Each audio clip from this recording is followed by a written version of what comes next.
Pasteurisation की खोज Louis Pasteur ने की थी। जब दूध को 70 डिग्री सेल्सियस पर 15 से 30 मिनट तक गर्म करेंगे और फिर उसको एकाएक ठंडा करके उसका भंडारण करेंगे तो उसमें से सूक्ष्म जीव की वृद्धि रुक जाएगी और दूध काफी समय तक खराब नहीं होगा। बच्चों, यह 15 से 30 सेकंड नहीं है, मिनट है। इसको आप ठीक कर लीजिएगा। अब हम जानेंगे भोजन का परिरक्षण। बहुत सारी और चीजें जैसे नमक, चीनी आदि से भी हम अपने भोजन को काफी समय तक परिरक्षित कर सकते हैं। इसका उपयोग हम अचार आदि बनाने में करते हैं। स्क्वैश और आपकी टोमेटो सॉस आदि बनाने में हम कुछ प्रिजर्वेटिव का इस्तेमाल करते हैं, जैसे सोडियम बेंजोआइड व सोडियम मेटासल्फाइड। इन सब चीजों का उपयोग भी हम भोजन के परिरक्षण के लिए करते हैं। अब हम जानें कि संचरणीय रोग क्या होते हैं। सूक्ष्म जीव द्वारा होने वाले ऐसे रोग जो एक संक्रमित व्यक्ति से दूसरे स्वस्थ व्यक्ति को वायु, जल या भोजन या काय के संपर्क द्वारा फैलते हैं, संचरणीय रोग कहलाते हैं।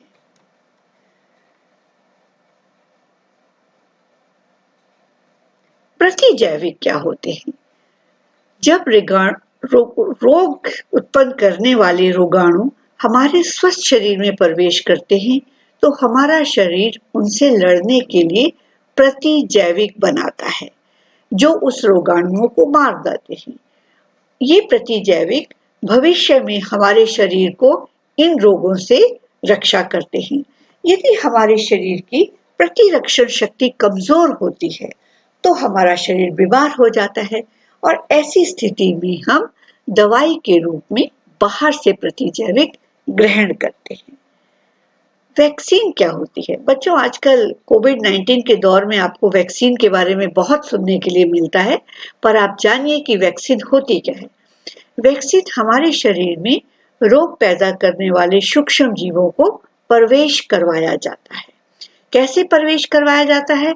ये सूक्ष्म जीव या तो मरी हुई अवस्था में होते हैं या कमजोर अवस्था में होते हैं। जब ये हमारे शरीर में प्रवेश करते हैं तो उस रोग से लड़ने के लिए प्रतिजैविक तैयार करते हैं। ये प्रतिजैविक हमारे शरीर में ही रहते हैं और भविष्य में यदि वह बीमारी होती है तो हमें उससे बचाते हैं। वैक्सीन की खोज एडवर्ड जेनर ने की थी और सर्वप्रथम इन्होंने चेचक जैसी महामारी की वैक्सीन बनाई थी। अब बच्चों, इस पाठ का बहुत ही महत्वपूर्ण भाग है नाइट्रोजन चक्र। यहाँ हम जानेंगे कि नाइट्रोजन हमारे लिए क्यों महत्वपूर्ण है।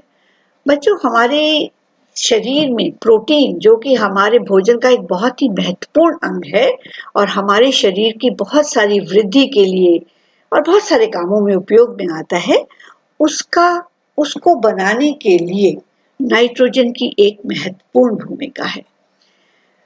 प्रोटीन का संश्लेषण पौधों द्वारा होता है, यद्यपि वायु में 78% नाइट्रोजन होती है, 21% ऑक्सीजन होती है और 1% अन्य गैसें होती हैं। 78% नाइट्रोजन होने के बावजूद भी पेड़ पौधे सीधे तत्व के रूप में नाइट्रोजन का उपयोग नहीं कर सकते। वे इसे नाइट्रेट या नाइट्राइट के रूप में ही उपयोग कर सकते हैं। अब नाइट्रोजन को अमोनिया, नाइट्राइट और नाइट्रेट में बदला जाता है और फिर ये अमोनिया, नाइट्रेट और नाइट्रेट को दोबारा नाइट्रोजन में बदला जाता है। यही चक्र वायुमंडल में चलता रहता है, जिससे वायुमंडल में नाइट्रोजन की मात्रा स्थिर रहती है। अब यह चक्र चलता कैसे है? पहले नाइट्रोजन का स्थिरीकरण होता है, जो कार्य पौधों में पाए जाने वाले फलीदार पौधे जैसे राइजोबियम आदि वायु की नाइट्रोजन को अमोनिया व अमोनियम में बदल देते हैं।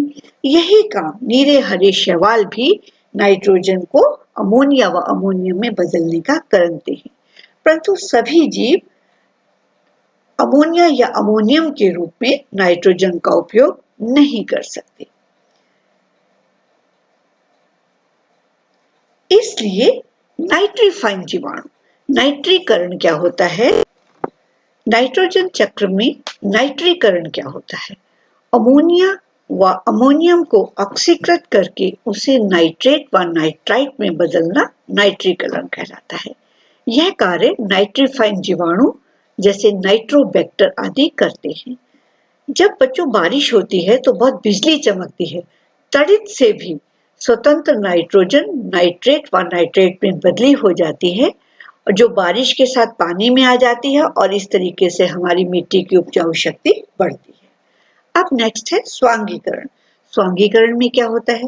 पौधों की जड़ें नाइट्रोजन के ये यौगिक नाइट्रेट और नाइट्राइट को प्रोटीन बनाने में उपयोग करते हैं और इस प्रकार इसका उपयोग सभी सजीव प्रोटीन का उपयोग सभी सजीव करते हैं। सजीवों के इन जीव जंतुओं के अपशिष्ट से या उनके मर जाने से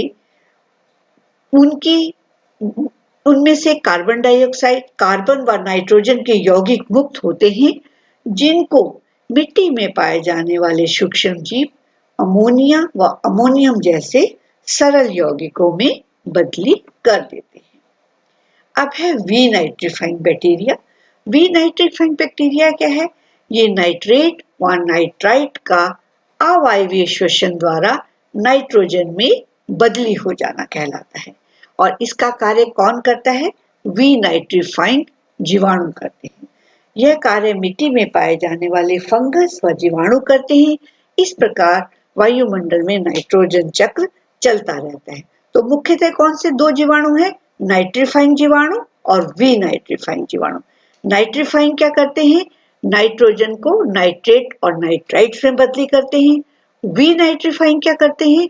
नाइट्रेट और नाइट्रोजन को दोबारा नाइट्रोजन में बदली कर देते हैं। यह नाइट्रोजन चक्र आपको यहाँ दिखाया गया है, थोड़ा इसको ध्यान से देखेंगे। नाइट्रोजन जिसको कि फलीदार पौधों की जड़ों में पाए जाने वाले राइजोबियम नामक जीवाणु ग्रहण करते हैं, फिर उसको वह किस में बदली करते हैं? अमोनिया व अमोनियम में बदली करते हैं। फिर इसको नाइट्रीफाइंग जीवाणु नाइट्रेट और नाइट्राइट में बदली कर देते हैं। इसके बाद इसका स्वांगीकरण होता है और प्रोटीन बनाई जाती है जिसका उपयोग सजीव करते हैं। सजीव जब मर जाते हैं उनका जो अपशिष्ट होता है वो मिट्टी के में पाए जाने वाले सूक्ष्म जीव दोबारा उसको अमोनिया व अमोनियम में बदली कर देते हैं। इसी प्रकार ये जो नाइट्रेट और नाइट्राइट है इनको विनाइट्रीफाइंग जीवाणु भी सीधा नाइट्रोजन में बदली करके वायुमंडल में पहुंचा देते हैं।